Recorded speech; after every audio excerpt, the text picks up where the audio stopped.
just gonna hold here for just a second because sometimes there's a bit of a delay. Hello, everybody. I hope you can see me and hear me. Just give me a second because sometimes there's a little bit of a lag time from when we start to when you can actually hear me. My name is Gregory McCormick, and I am the manager of cultural and literary programming at Toronto Public Library. Welcome to One Page, Canada's virtual literary series. We start by reminding us all that since One Page is a Canada-wide network, it's important to be mindful that all of our organizations are situated on Turtle Island, unceded Indigenous land. This land, as we know, has been inhabited by hundreds of Indigenous communities who have lived, worked, loved, and died here on this land for millennia. One Page gratefully acknowledges these Indigenous nations, remembered and unremembered, for their guardianship of this land. So One Page is a network of Canada's libraries and book and literary festivals coming together to present content for Canadians. It's an opportunity to share with all of you the rich literary culture that Canada has in almost every community. Our viewers on this channel come to us via a network of more than 40 library systems and 15 book and literary festivals from downtown Halifax to the Sunshine Coast of Vancouver Island and just about everywhere in between. We have a bit of time to address some of your questions this evening, but be sure and enter your questions in the Ask a Question box at the bottom of your screen. That will ensure that we have time to get to them. To stay on top of all of One Page's events, you can click on follow above at the top of your screen. And if you like, you can get notifications every time we add a new event or as an event is about to go live. Some upcoming events include Norwegian crime writer Jo Nesbø talking with Johanna Schneller of the Globe and Mail, Indian-Canadian actor, model, and activist Lisa Ray talking with Deepa Mehta, and comedian and author Samantha Irby talking to Sachi Cole. Again, you can see our entire lineup by clicking on follow above. And you can also find out about some of the great events our partner organizations are adding each and every week, including Lee Miracle at the Regina Public Library on Thursday, November 26th. You can see those at onepagelit.ca, and you can see all of those One Page and One Page partner events from across Canada. And follow us on Twitter at onepagelit. If you see, yes, I'm going to add the green button a little bit later. So later we'll have the green button along the bottom of the screen, and that will take you to the booksellers page on onepagelit.ca, where you can buy Deacon King Kong and Omar's book, American War. This takes you to a link which shows you independent booksellers across Canada, and we are adding more and more of these sellers each week. So check back after buying the books, of course, to see if your local bookseller is on the list. Now's your chance to show your love to one of your favorite bookstores. As you know, this pandemic has been really difficult on independent booksellers, and so show your support and ensure that as many booksellers as possible survive this really difficult period. So on with the show. Our host tonight is Omar El Akkad, who was born in Cairo, Egypt, and grew up in Doha, Qatar, until he moved to Canada with his family. Omar is an award-winning journalist and author who has traveled around the world to cover many of the most important news stories of the last decade. His reporting includes dispatches from the NATO-led war in Afghanistan, military trials at Guantanamo Bay, and the Arab Spring Revolution in Egypt, and the Black Lives Matter movement in Ferguson, Missouri. He is the recipient of Canada's National Newspaper Award for Investigative Reporting and the Gough Penny Memorial Prize for Young Canadian Journalists. He is the author of the really extraordinary 2017 novel American War, and he lives tonight. He's coming to us tonight from Portland, Oregon. I'm going to bring up Omar here. Bang. Okay. And then, of course, our guest of honor is James McBride, who is an accomplished musician, and the author of the National Book Award winning The Good Lord Bird, the #1 best-selling American classic, The Color of Water, and the bestseller Song Yet Sung, as well as Kill 'Em and Leave, a James Brown biography. A recipient of the National Humanities Medal in 2016, McBride is a distinguished writer in residence at New York University. And tonight he talks about his 2020 novel, Deacon King Kong, which the New York Times called a supercharged urban farce. And one thing I keep reminding anyone who's going to listen about this book is that without detracting from the serious social implications in it, it's just a really, really funny book. And funny is something that is really underrated in writing. things. So thank you and welcome to you both. I'm going to disappear and turn the conversation over to you guys. Take it away, fellas. Hello. How are you, my friend? Nice to see you. Likewise. Thank you so much for doing this. Thank you for letting me be a small part of it. It's an incredible honor. So true story. Not that long ago, I made my 5th attempt to read a novel this year. I don't know how the audience feels, but 2020 hasn't been that great. Things have sort of gone off the rails, and I was having trouble concentrating. And the first 4 that I tried, I sort of got a few pages in, and my brain just wasn't doing that thing that it needs to do. And then I picked up Deacon King Kong, and I got about 10 pages into it.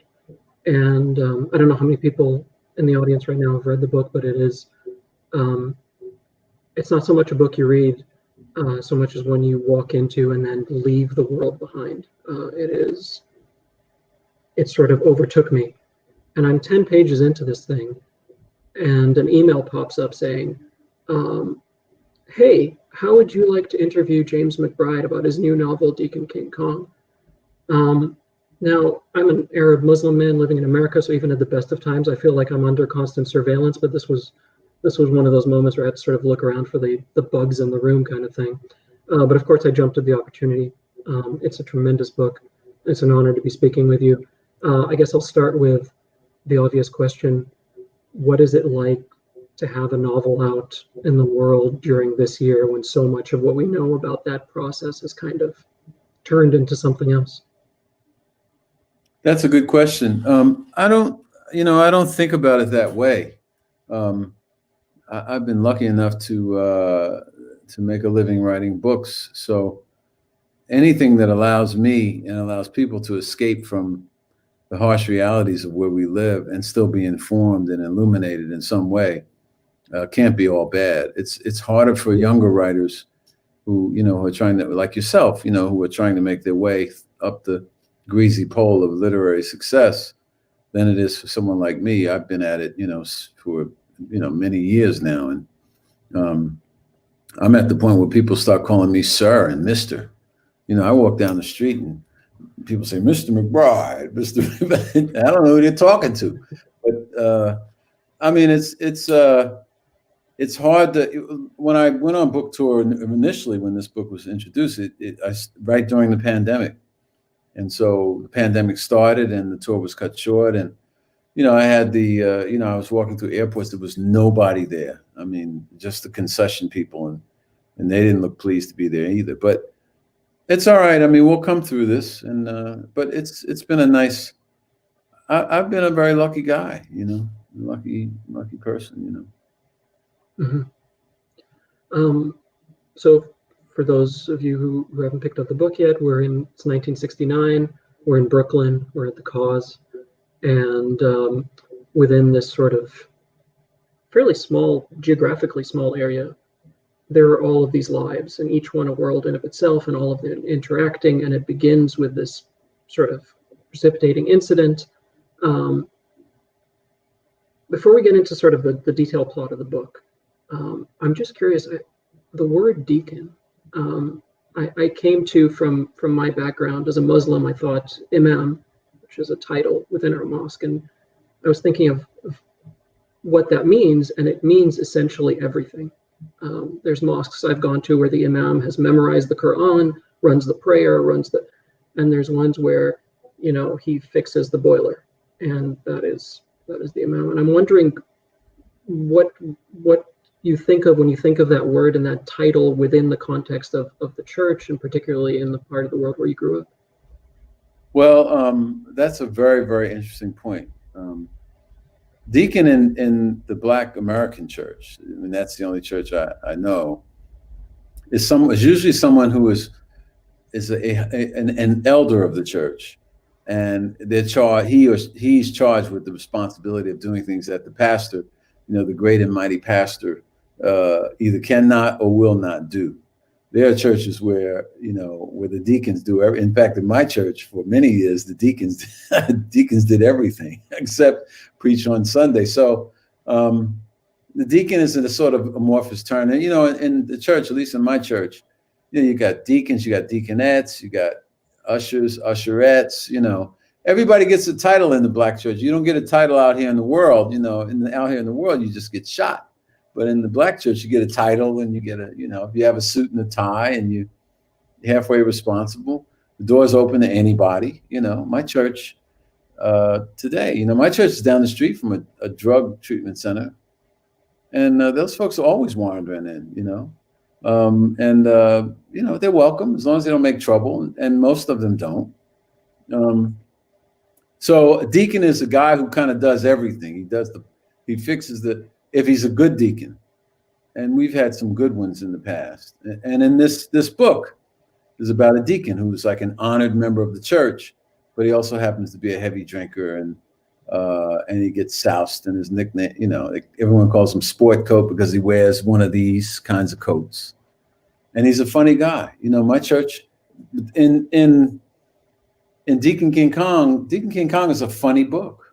It's about funny people, about people I know and love and respect and grew up with and grew up admiring. So, well, that's what a deacon is. Imam sounds much holier to me as a non-Muslim. Although, I've traveled some, and when you say Muslim, yes, what's a Muslim? It's like asking what is a Jew. You could fill this entire room with books and still not, nail down what that means.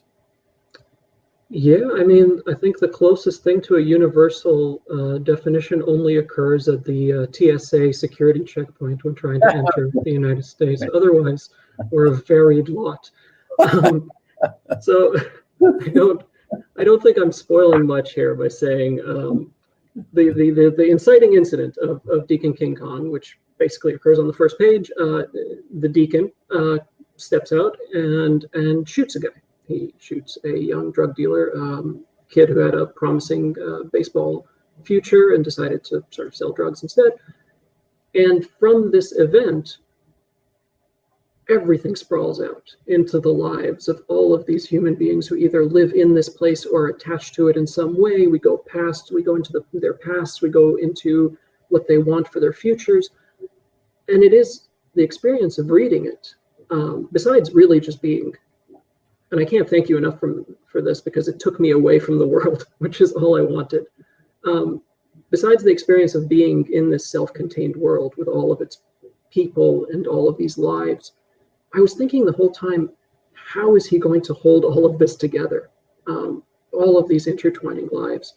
And I'm wondering, when you're writing a book like this, when you have so many intersecting stories of different people who live together or who might know one thing about another and maybe not the entirety of the other person's life, how do you hold all of that together in your head? Are you the sort of writer who is keeping detailed notes beforehand of all of the intersecting plot points? Or is it that you know this world well enough that you exist in it as well and can kind of keep it all in your head as you're building a story with a lot of moving gears? In this story, as in most of my novels, I really don't know what's going to happen at the end. I have, I know what I'd like to happen, but the things don't roll out as they should. For example, in this book, the ants make a big appearance. There's a whole business of the ants marching, going on the march and eating the cheese and eating everything and marching through. And I had big plans for those ants, but didn't work out, It's not, in my life, in real life, everything connects. Everything is connected. And I think that's part of what I think music helps you understand that. I just got a message from Derek Gardner, who's an American musician who lives up there. He's a fantastic composer and arranger. He's a great trumpet player. And, when you listen to his music, if you listen to his music, and I've listened to it, you could pull out the third trumpet part and it would make absolute sense. And that's the sign of really good music. And so I'm sure when he's, creating this music, he's not saying, this has got to make sense. There is something in the air that pulls it into place. And so it is with characters. When you're creating a novel, you have it's kind of like jazz. You have a general idea of what the melody is and what the harmony is, but you don't really know, what the guy's what you're supposed to play. You just know, if you're playing in B flat, if you play G flat, you got to have a good reason to do it. You can do it. But if you're in B flat major, you're playing a G flat, there's a reason to do it. Otherwise you shouldn't do it. And you have to do it fast. So with novels, you have a general sketch, and then as you start to add color and light, it starts to show itself. Generally when I write, I don't write at all. The writing is easy. It's the reporting and the research that takes months or even years. So I just fill up on information. And then once I'm full, I don't need to refer. I have books and books of notes that I never refer to, but I always carry notebooks. There's always a notebook near me somewhere. I'm always constantly taking notes because, and I'm constantly moving around. Even during the pandemic, I'm always moving and talking to people because that's my job. So, but I don't have everyone has different. I usually draw a circle and I put the characters in a circle and I draw lines to try to make them connect. And and then you get into point of view and whose point of view, depending on whether you're going first person or third person but everyone does it differently. Jim Harrison has written books where he starts out in third person and then goes to first person. And he's so good. It doesn't matter, if a guy can play, he can just play, or a woman or whatever you want to call yourself, if you can do it. I think the thing is, you really have to love people, because love is the great connective element. There's no difference than, Imam in Abu Dhabi than there is in Brooklyn, except the one in Abu Dhabi might be loaded and he might not be, if you think that way, it makes characters easy to connect. One of the things that struck me about the characters in this book is the sort of transformative power of names.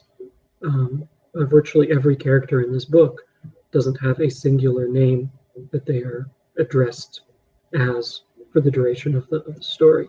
And it brought me back to books that have talked about that notion of the power of the names that you assign yourself, that you are assigned. Books like They're There or Song of Solomon, where there's a notion of the power of this thing that you carry around, which could be a multiplicity of things.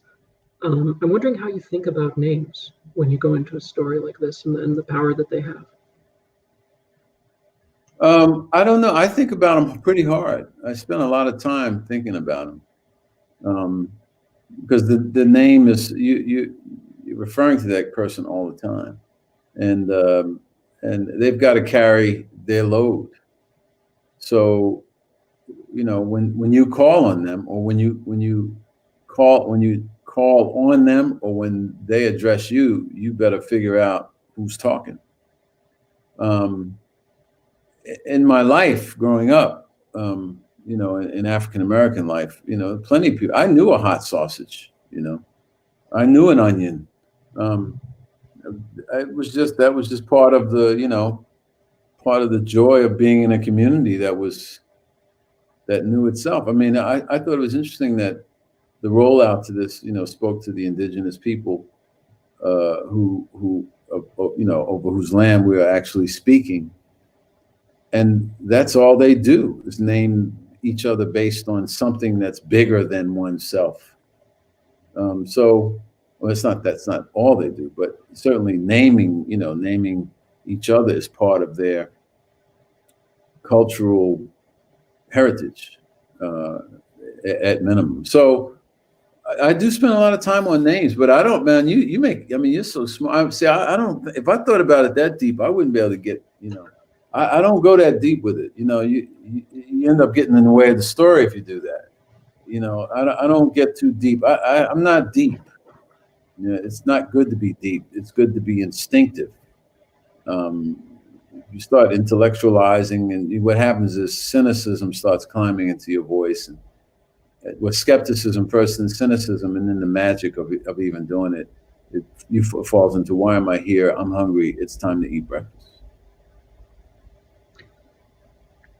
That's why my books are so much worse, I think. that attempt for the danger of journalism is that journalism injects cynicism into one's work, and that doesn't allow the magic of novels to take place. I always tell my students that, cynicism is poison. Skepticism is okay, a fair amount, not too much, but cynicism is poison to the creative process. You have to move toward the light. Otherwise, you're not gonna, you got to go toward the sun. Otherwise, you won't, I mean, you can create something good, but it won't fulfill your heart. It won't fill your heart with happiness, and it won't make you feel full. Mm-hmm. I want to ask a little bit about I'm trying to think of the structure of this book. It's not so much a whodunit, because you know whodunit from the first page on. It's sort of a why done it, I guess. Why did this sort of event take place? When you were starting to write this book, did you start with the character of Deacon King Kong and sort of build the world out from there and from that event? Or is this, are you sort of in this world and pieces of it are sort of showing up when they show up? I just started out at the event. I mean, ultimately, the book is really a kind of love story between a man and his wife, and a man and a boy. But I wasn't constructing that when I constructed the book. I think what I had in mind was that the people in this community I love an awful lot. They've done an awful lot for me. And the church, as hypocritical and horrible as it's become, has done a lot for me and for my family and my parents started this little church that I am still involved with. And this is my way of thanking them, and thanking all these people who did so much, upon whose shoulders I've stood to get to where I am. I feel that people like Deacon Cuffy Lampkin, who is called Sportcoat in this book, I mean, everyone has an uncle who shows up at Christmas and takes out their teeth and does crazy stuff and drinks too much. But there's so much love in his heart. There's so much love that people like that have given me personally, and they're so misrepresented in society that that's really that's why I wrote the book, because that's what really was the driving force because I wanted to explain to people who this man was and why people in this community get up out of bed and still laugh and have fun.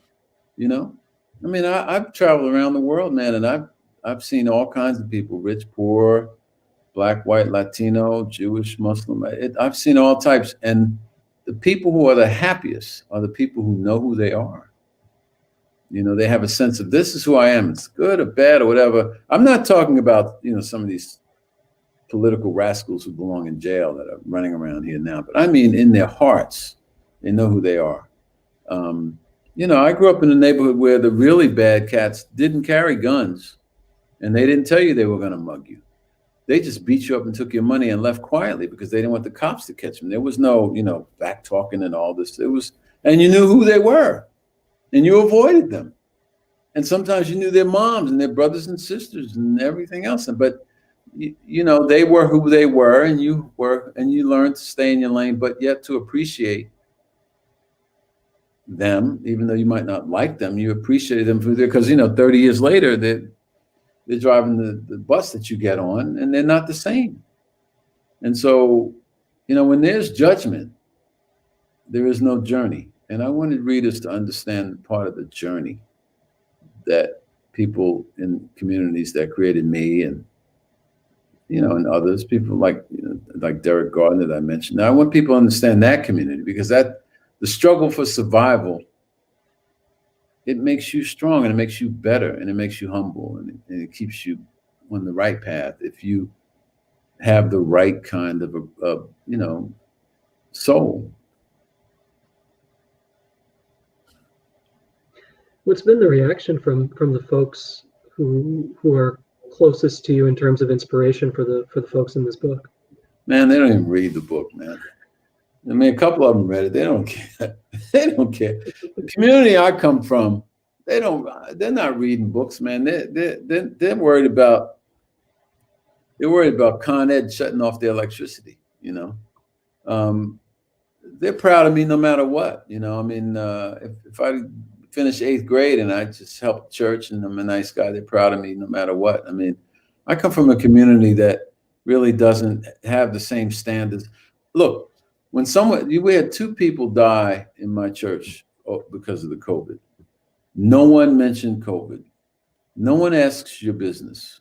No one says, what school did you go to? Or, no one asks that because everybody got their own set of pains. Why bother? We're here to have fun, eat, worship. My church is the worst cooking church in New York, honest to Jesus. I mean, because they ain't watching this, I can tell you that. And if they are, then I deserve the spanking I'm gonna get. But we I mean, it's just about the love. So they don't care. They're proud of me. Our struggle really is to keep our church open and to get young people in the door. 1969, where Deacon King Kong takes place, the church was a lot stronger then, and the community was a lot stronger. That book takes place before crack destroyed a good part of the housing projects in New York and a good part of Black America. That book takes place before heroin and then crack came. It's just at the dawn of the heroin crack era, 1969. I mean, heroin was already going on, but it got big and then it became crack, and now it's neither. Now it's just telephones, it's cell phones, and people like Kanye West and morons who use rap music as a kind of baseball bat to beat off intelligence and reason and thought and education. It's a whole different game now. There was an innocence to that period. And that's not a word that's often used when you talk about Black Americans or Muslims for that matter. That's not a word that's not, it's okay for, white folks to talk about the Beatles and we were so innocent in 1964. Are they the only people that are innocent? I mean, it's like 6 billion Muslims in the world. 20 of them from Saudi Arabia run a plane into the World Trade Center. And now we have Homeland Security, which, we know what they're about. I mean, when there's no judgment, there's no journey for anybody. And so you think of that as a writer, but you don't think of that as a cop or a politician or a social worker or a lawyer. And so my job is to simply illuminate and hope people see the humanity that exists within all of us, because we all basically want the same thing. I feel like I'm running for office now. Am I a Democrat? Let me see. You know what? I got to ask the question now. I got to ask the question. One of the last things that President Obama does before he leaves office is give you a medal, the National Humanities Medal. And a few months after that, very different administration in the White House. Very, very different look to the executive branch of the United States, and the 4 years through which somehow we miraculously survived.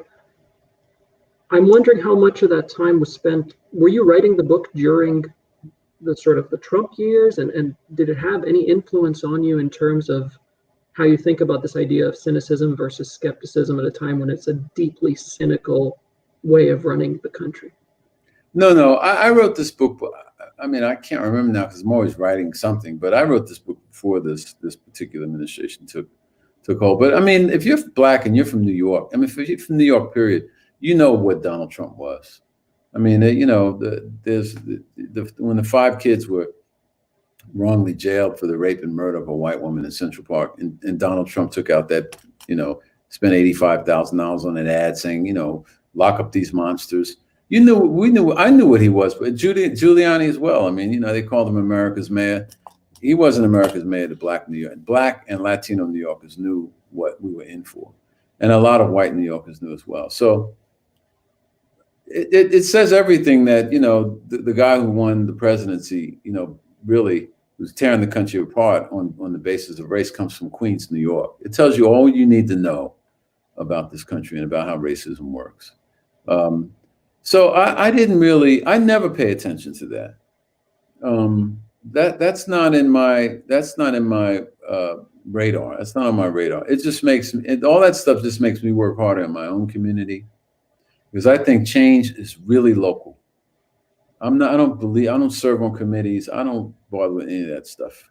Having talks and writing reports and writing news stories. I did all that stuff. I was a journalist for like 9 years, maybe 10 years. I don't even remember. I worked at the Washington Post. I worked at the Boston Globe. I wrote that's not really what you do to change. Your change is local.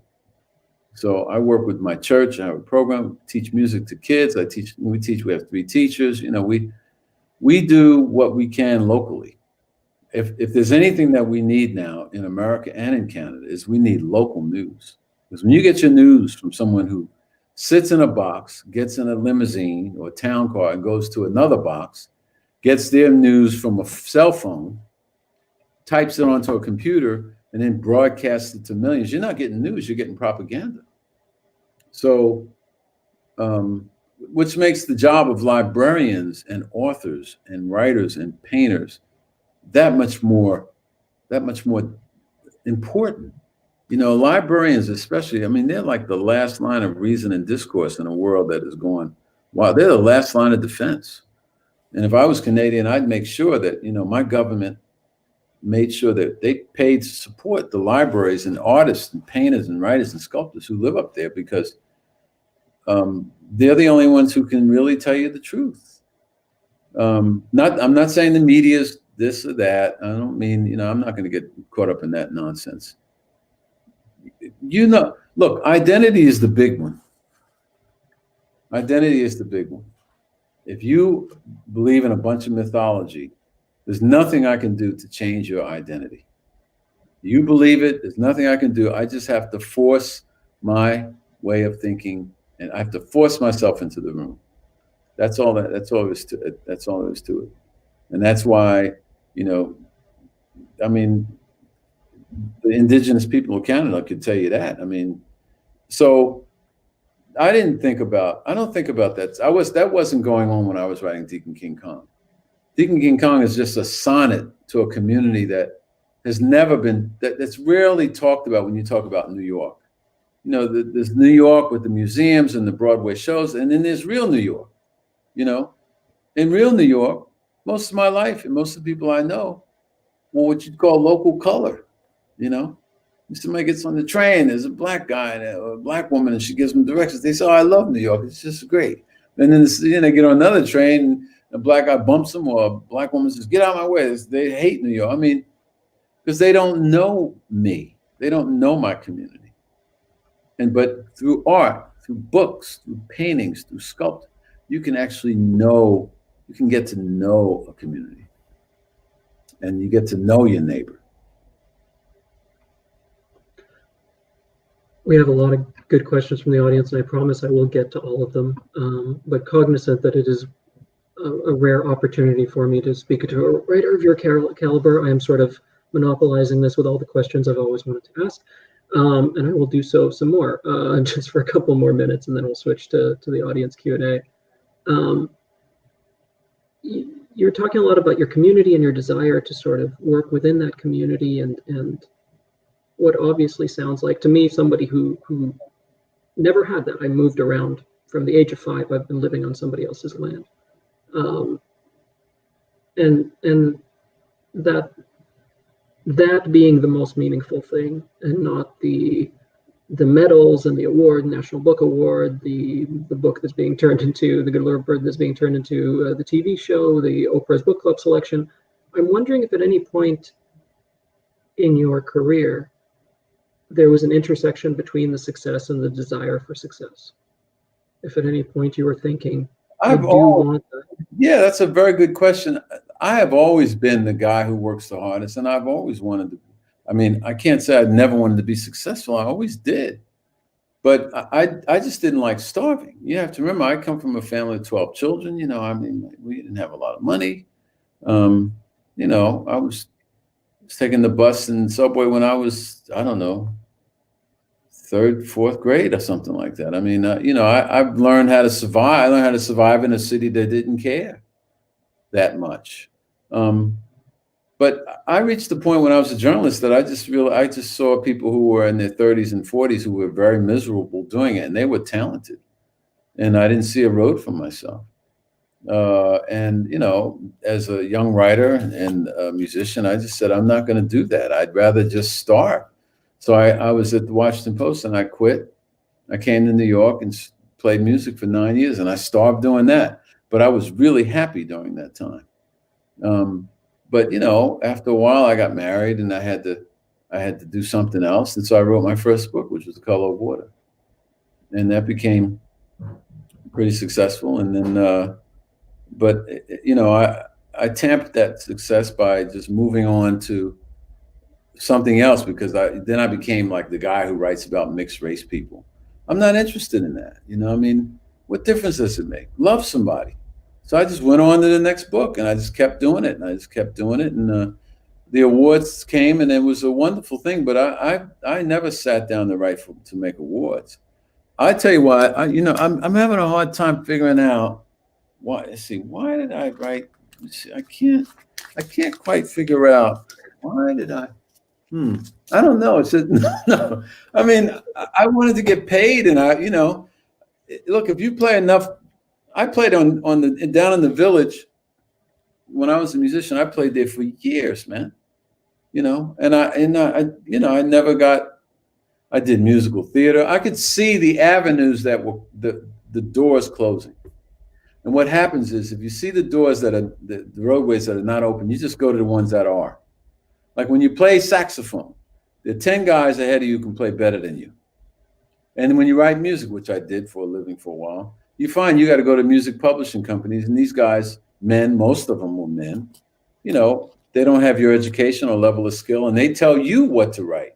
If it doesn't have love or funk or bullshit in it, you're not going to make it. And then rap came along, and then but when I sit down to write a novel, nobody tells me what to write. It's just flat earth. Who can run the fastest, me or the next guy? Well, you don't want me in the next lane, because I know what it's like to starve. So I'm up first, and I'm the last to go to bed, and I do everything that way because I grew up as a black man in this country. And you know, my mother was white, and she was a wonderful person, but she didn't make any bones about what she saw when she looked at her kids. She said that you're not going to get the best grade. The teachers are not going to like, people are not going to. You have to be the best, and she just didn't tolerate those kinds of excuses. And so. You know, the awards are nice, but the truth of the matter is, I was a good writer 15 years ago, 20 years ago. I didn't get any awards. I didn't care because I was getting paid. I got paid to write. I don't care. I mean, I shouldn't say I don't care. It's nice to get the awards, but that you're not writing for awards. You're writing to eat, and you're writing to show people that, you know, there is something else here other than just making money and being successful. What's success anyway? When my mother died, you know, when I wrote The Color of Water, I used to give mommy all kinds of money and stuff. Man, I give her money, and my sister get a new couch. I'd say, what are you doing all this money? She didn't even know what to do with it. She didn't care. She was someone who always complained about money, but when she had it, she just gave it away because it doesn't mean that much. I mean, I'm talking to people who are probably not making a lot of money. I don't want them to understand that, you know, that I value, you know, material things. Of course. I mean, look at this jacket.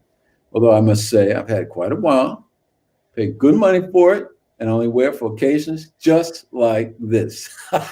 But my point is that, you know, Joe Sample was a piano player. He played with a group called the Crusaders. And I remember meeting him in California years ago. and he said something I'll never forget. He said, I mean, how much money do you need? Because they were offering play here and tour here. And he said, I mean, I have a good life here. Why do I need to go play more and how much money do you really need? So I don't write for awards. I write because I like to write, and it gives me a reason to get up in the morning, and it helps subsidize the things that I really need to do, which is to serve my community. I think everybody should serve their community. Listen, I shouldn't, let me take that back. I know what I have to do. I can't tell other people what they should do, but it's helped me. God has helped me, and in helping me, I won't say he is commended, but it is part of my service as a Christian, is I have to do the same for others. Now, every religion has that, and they say it in the most beautiful ways. It just makes your life fuller and better to live like that.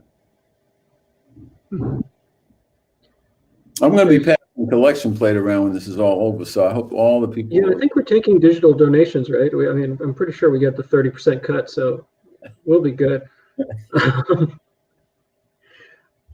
All right, one last thing, and then I will open it up to the audience questions. I'm reading the book, and like we talked about, it's basically a story that starts with this one incident.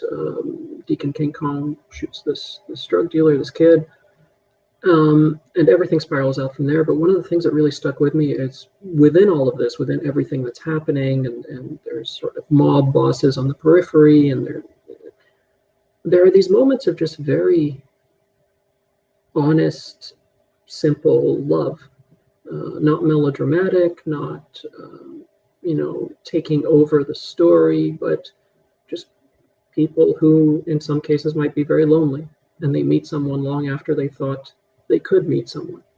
And it's these very quiet moments of very human interaction between two people in what is otherwise this sprawling story that goes in all these different directions, and mysterious cheese that's showing up, and the answer showing up for the cheese, and I'm wondering how you think about just love as a human device in the middle of a story that has so many moving parts.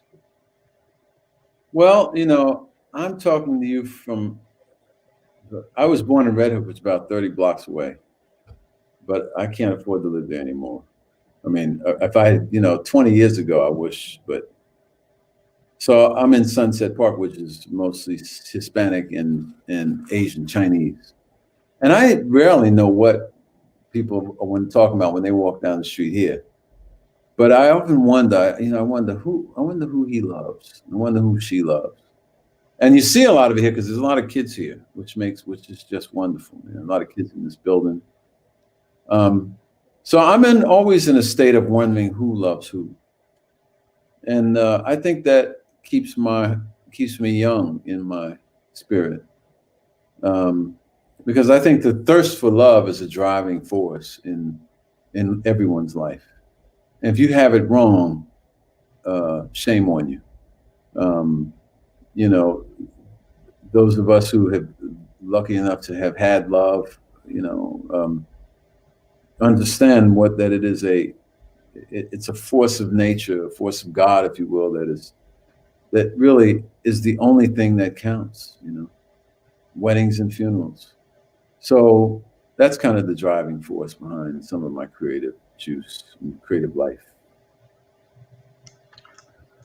I want to thank you for your patience. I want to thank the audience for their patience with me monopolizing all the questions. There are a lot of good ones here, so let's take a couple of them. Can you talk about the King Kong reference from the title, where that comes from? There used to be people used to drink King Kong. That was a drink that, moonshine that the old folks used to drink. They used to call it King Kong. They had a lot of names for it, but it was just a moonshine that, King Kong was a giant gorilla that, had the woman in his hand or something. So that was just a name for the magic blues. if you've ever seen someone who really likes alcohol, they got all kinds of names for it, you know.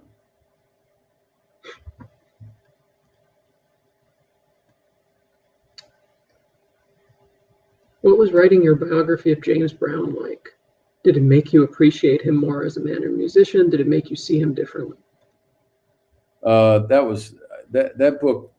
I was sued as a result of that book, and so I'll never write nonfiction again. That was not a fun experience at all. I can't even say anything about it because I don't want to get sued. When people think you're rich, man, they'll do anything. So I'll never write another book like that again. I mean, I liked his music, and I thought I was helping his estate, but that was one of my many mistakes.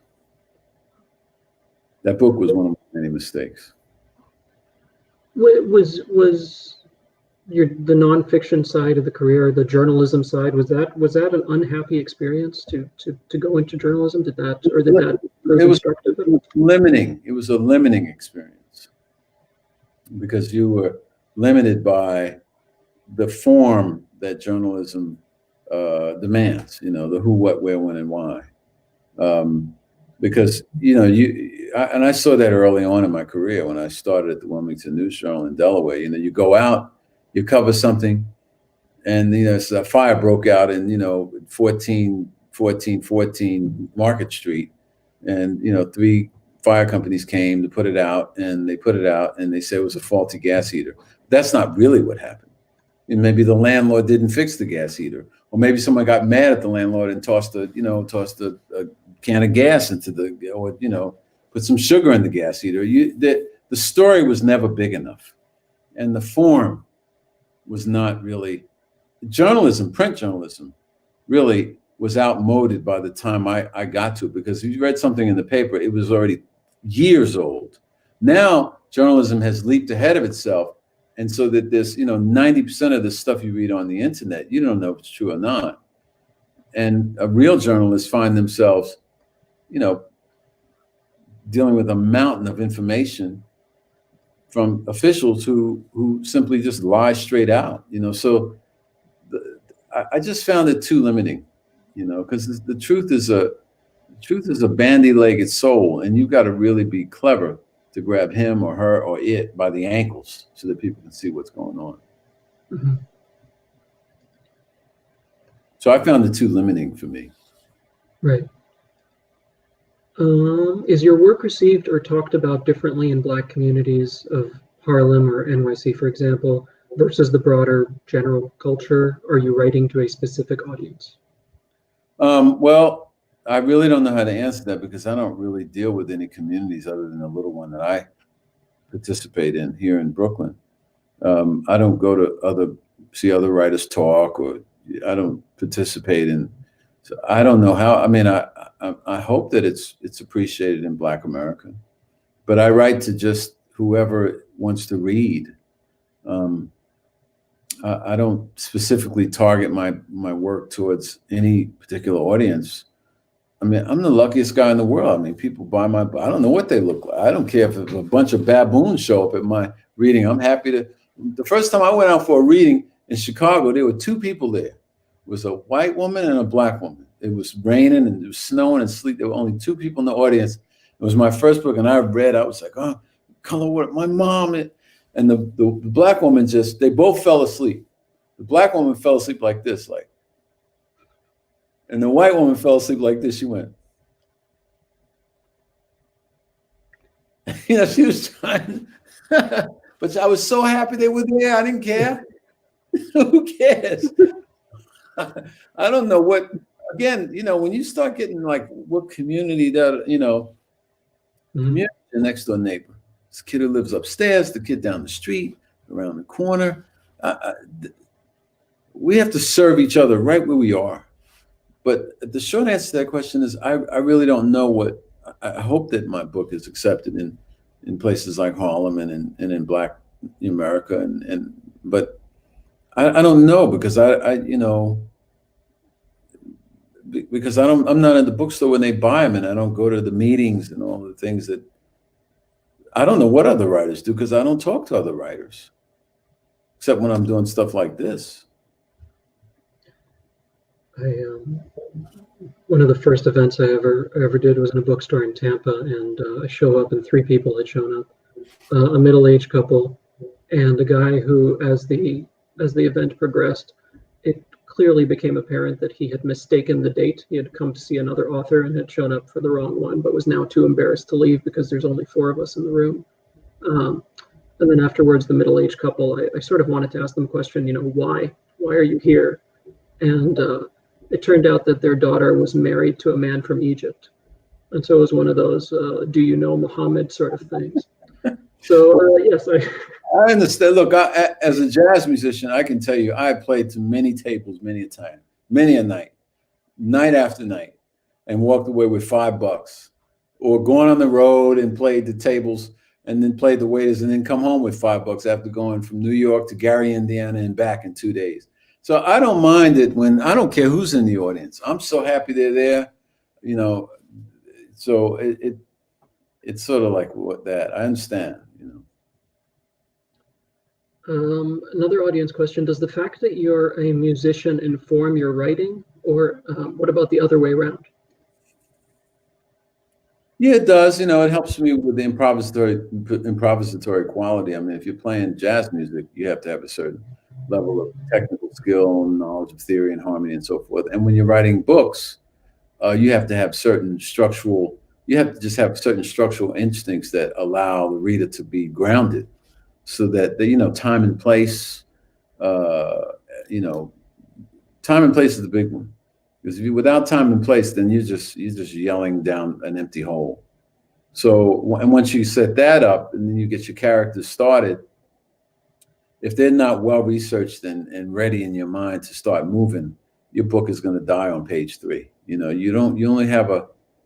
got a short window to get that reader involved. Otherwise, I mean, if Ellen's standing at the coffee shop mulling over, Bethany's, preschool, I'm gone. I mean, sorry, I'm just saying, I don't care, and I'm sure most readers feel that way. But on the other hand, a lot of these junk novels where someone gets, their eyeball popped out and, someone eats it on page 1, I can't do that either. I just ain't, I just can't do that. Even if I could, I just wouldn't, So there's a structural thing that music allows you to seek the good in your work, because you're trying to get people to listen, to understand the magic of it. Look, there's no difference between Maria Callas and Ella Fitzgerald to me. They're both reaching for the moon. And so you just want to record it. You're just the recording engineer. They're reaching for the moon. Get your crap together, figure out the buttons, whatever, make it go. So you do whatever you need to do to make it go. You go to the library, go to bars, you go to McDonald's, you figure it out, That's part of the joy of the journey. That actually goes a long way towards answering one of the other questions on here. There's a question about the ending of Deacon King Kong. Did you find it difficult to write? This reader says that they found it to be a very satisfying conclusion. They're wondering if you found it difficult to write. Yeah, I did, because I didn't expect that to happen. When I tell people I didn't know what was going to happen at the end, they go, yeah, right. But I really didn't know what was going to happen. Because, Hetty's death takes place, one of the deacon's wife, she dies at the very beginning of the book. So when she reappears, that was just in the air. And the book just spun on its own axis after all. That's why the ants didn't work anymore. All that other stuff that I had planned didn't work. Yeah, it was a bittersweet ending, but I was so happy. I was so grateful to spend time with that person, with those characters. Mm-hmm. It is an incredible world. I am getting a notice that we run out of time. Is that? Yeah, if you want to, there's a couple more questions. I think one of them is a comment, but you're welcome to ask another one. It's totally fine. Yeah. Yeah, let's do the one more. I think you sort of partially answered this in one of your other answers, but this is from a question from an aspiring writer. I get bogged down in character, theme, arc, because I feel like I have to figure out all of these things before I even put pen to paper. What is your process and how do you avoid this trap? That's a very good question. Well, I would say that I would only use about 10% of what I get with characters. The reader doesn't care if you've done your homework or not. So a good exercise would be when you throw a character on the page and you get them moving, instead of spending another 2 or 3 graphs describing why they're there, just put them there, put them in motion, cross out the next 2 graphs, and keep going. I write the first 50 or so pages of my books in longhand, or on a typewriter. I used to do it a lot, but now like Deacon King Kong, I wrote quite a bit of it because I rewrite everything. My best advice to this writer is to rewrite everything and to put the first graph down and then to cross out the next 2 and then just let it get moving. If you're using a computer, the danger in using a computer is that what happens is you start inserting and then this happens, boom, and then you got boom, and the next thing you know, boom, and then because you swallow with your book of inserts. So I don't do that. You shove forward and keep going, and it'll smooth out as you get moving, and you can go back and fix. But I spend a lot of time on the first 5 pages. First few pages, I spend a lot of time. But once I get those tight, I never go back until I'm done. And then I rewrite it many times, as many times as needed. I rewrite everything, even emails. I rewrite. It is an astounding piece of work. I'm so happy to have read it, so honored to have been a small part of this. Thank you for your patience with me and for my rambling questions, for taking time to do this. I'm going to pass it over to Gregory. Questions were very pertinent, and I appreciate all of them. Thank you very much. It was wonderful. It was a great conversation, and the stories you guys told about kind of what some of your early readings reminded me of a writer whose name I won't mention told me about a time she was in a library somewhere, I think in Chicago too, and there was nobody in the room for her first reading, and she was really disappointed. And this guy came rushing in and sat down. And she said, "Okay, there's a guy. I'll start reading." She started reading, and then about 15 minutes later, the police came in and arrested him, and he was just running from the cops. So it could be worse. Anyway, that was a wonderful, wonderful conversation, and we greatly appreciate both of you taking the time to talk to our audiences. We had some great questions from all of you listeners and viewers out there. So much in that conversation, and anytime you talk about libraries or librarians, there's going to be like librarians tweeting about it the next day. So I'm just saying that they'll appreciate that. Thank you both. Thank you everyone for watching, and we'll see you next week when we have Yo Nesbo and then Tommy Orange. All righty. Thanks, guys. Take care. Have a good night.